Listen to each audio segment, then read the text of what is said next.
ब्रह्मताल की यात्रा का आज मेरा दूसरा दिन। अपने ब्रह्मताल की सोलो यात्रा में पड़ने वाला ये दूसरा झील था।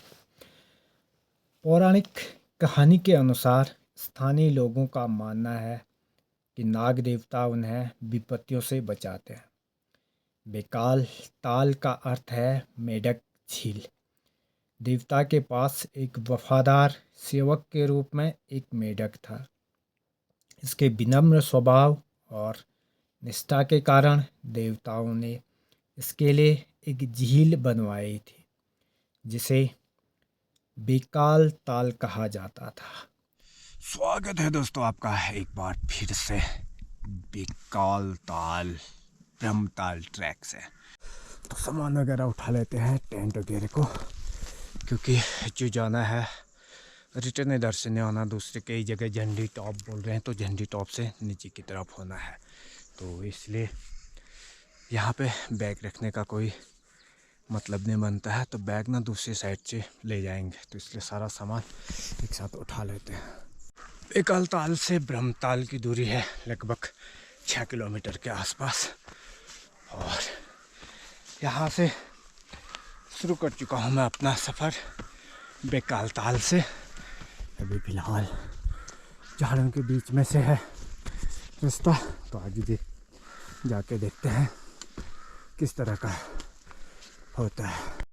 कैंप से हार्डली 200 से 300 मीटर ऊपर चढ़ने के बाद मुझे सामने में दिखा बहुत ही खूबसूरत और आकर्षक एक लेक, जो कि बेकाल ताल लेक है, जिसके बारे में पहले बता चुका हूँ। यह एक मेढक की ताल है, जो कि एक मेढक को समर्पित है, जो कि अपने विनम्र स्वभाव और निष्ठा के कारण देवताओं ने इसके लिए एक झील बनवाई, जिसे बेकाल ताल कहा जाने लगा। बेकाल का मतलब लोकल में भेगुन बोलते हैं जिसे, तो मेढक जिसे आप हिंदी में मेढक कहते हैं, उसे हम लोकल में भेगल कहते हैं। मेढक की कलताल, इसके ऊपर में ना पूरा जमा हुआ है, आइस जमा हुआ है, और यहीं पे मंदिर है भेकलनाथ देवता का। जय परमेश्वर नारायण। तो यहीं पे जय बेकलनाथ देवता मंदिर है। तो इसको 2013-14 में बनाया गया था विकासखंड देवाल की तरफ से। तो ये है दोस्तों वो जो लेक, जिस लेक के बारे में बोल रहे थे, बेकाल ताल। तो इसकी एक मान्यता है ना कि इस मंदिर और इस लेक का कि नाग देवता मेढक के पीछे पड़ गया था, तो इसलिए मेढक ने बचने के लिए भगवान से प्रार्थना की, तो इसलिए इस लेक का निर्माण किया गया।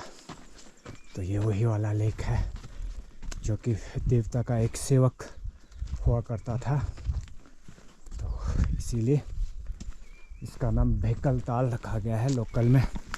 भेकल का मतलब होता है मेढक, तो यहाँ हम लोकल में इसको भेकल बोलते हैं, तो इसलिए मेढकी का ताल भी आप इसे कह सकते हैं। बहुत ही खूबसूरत है, बहुत ही शानदार जगह है। तो जब आप ब्रह्मताल ट्रैक करते हैं तो आपको ना इस तरह से बहुत खूबसूरत से लेक के दर्शन हो जाएंगे दोस्तों।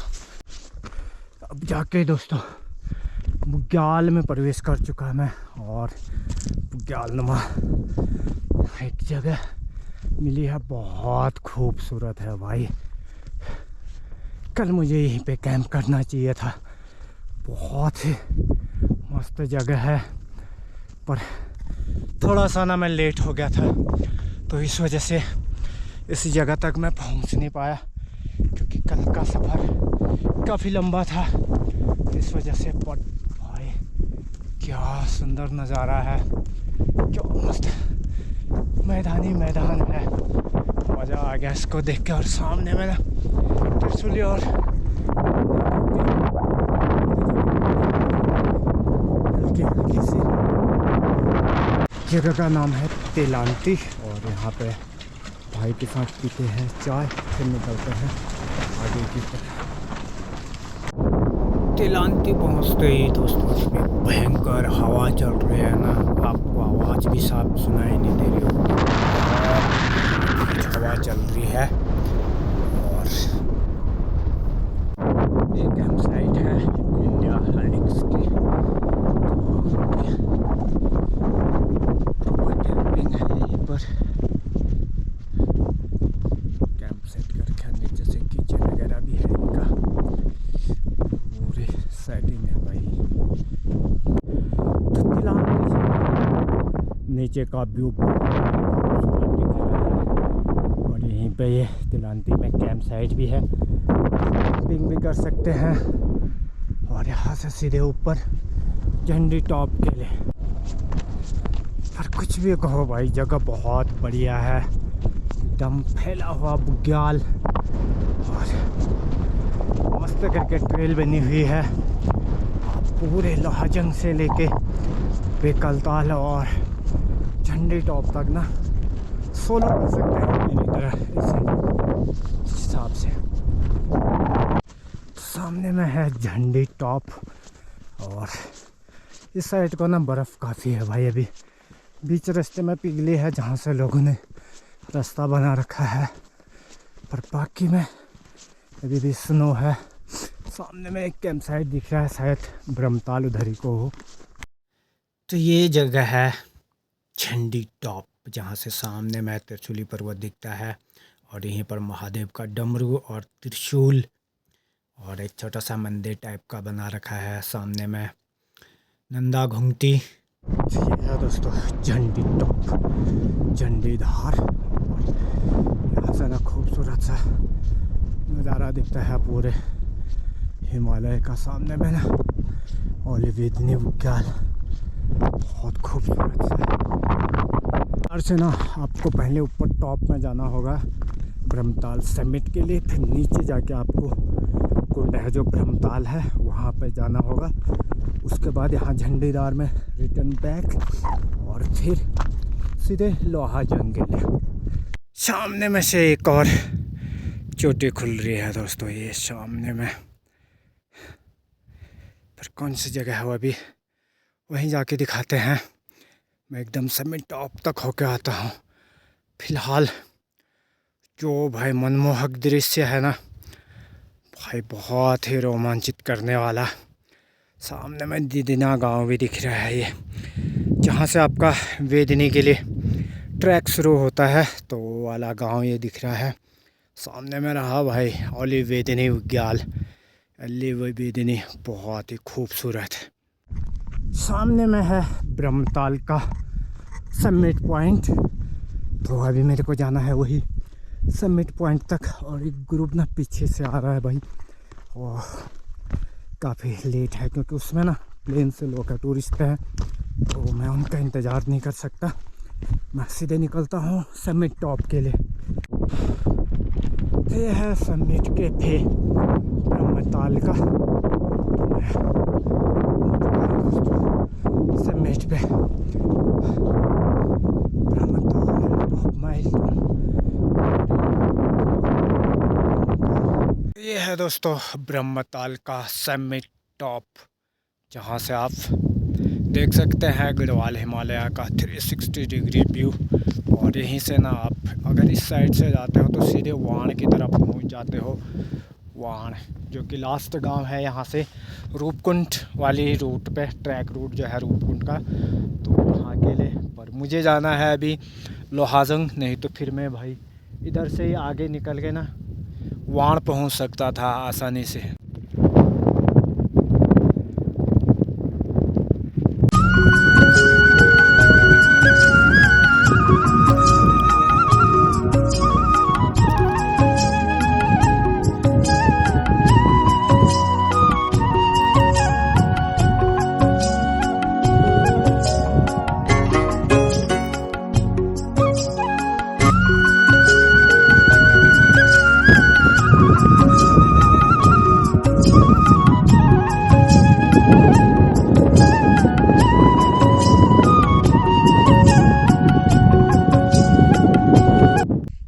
कुछ समय समिट टॉप ब्रह्मताल बिताने के बाद फिर से अपनी यात्रा शुरू करते हैं आगे के लिए।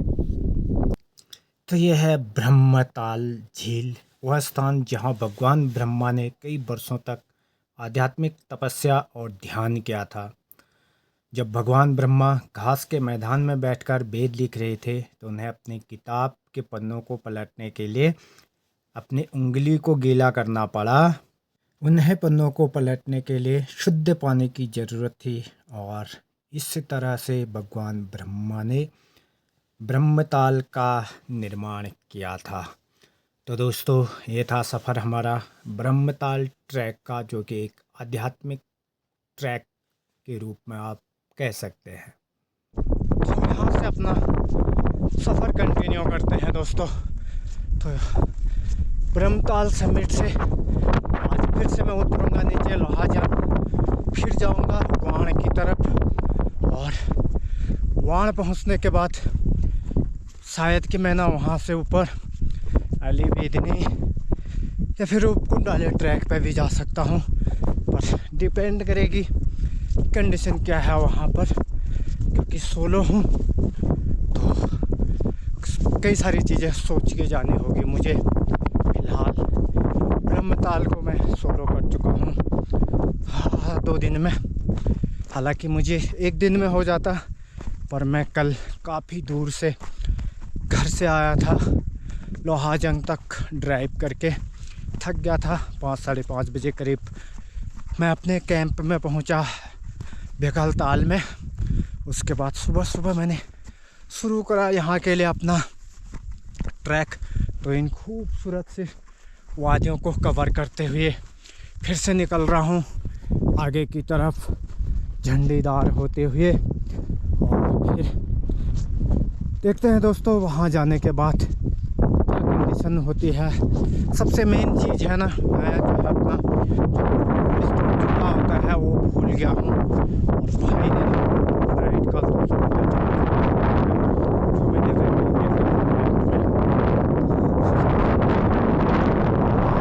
बिताने हैं 8-10 दिन, तो खाली एक चूल्हे के लिए डबल घाटा हो जाएगा।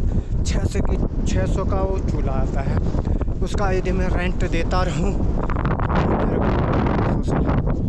तो 2000 के आसपास में बैठ जाएगा। पहले जाके बात करते हैं भाई से, खुद ही बाई कर लेते हैं, अगर मानता है तो, नहीं तो फिर आगे के सफ़र के लिए ना मुझे थोड़ी सी दिक्कत होने वाली है। हालांकि वाण में है कुछ दोस्त मेरे जानने वाले, उनसे रिक्वेस्ट करता हूँ, क्या पता वो प्रोवाइड कर दें।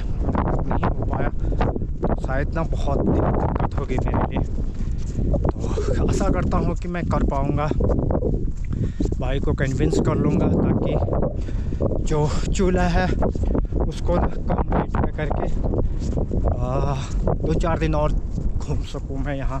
जब उतनी दूर से आए हैं तो बढ़िया करके ना घूम के चलते हैं भाई गढ़वाल के हिमालयास को। तो फिलहाल ये सामने में है ब्रह्मताल, मेरे जस्ट पीछे सामने में रहा, और ऊपर से मैं टॉप था। अभी फिर मैं जाऊंगा झंडी टॉप में। झंडी टॉप में बैग वगैरह वहीं रख के आया हूँ। बीच बीच में ना इस साइड को हल्के फुल्के बर्फ़ बची हुई है, तो खूबसूरत सा नज़ारा दिख रहा है, और पूरी वैली का जो व्यू दिख रहा है बहुत ही शानदार। तो विंटर में करने का ना यही फ़ायदा है कि यहाँ पे स्नो मिलनी चाहिए। यदि स्नो नहीं मिली तो फिर आपको विंटर में यहाँ ट्रैक करने का कोई फ़ायदा नहीं मिलेगा।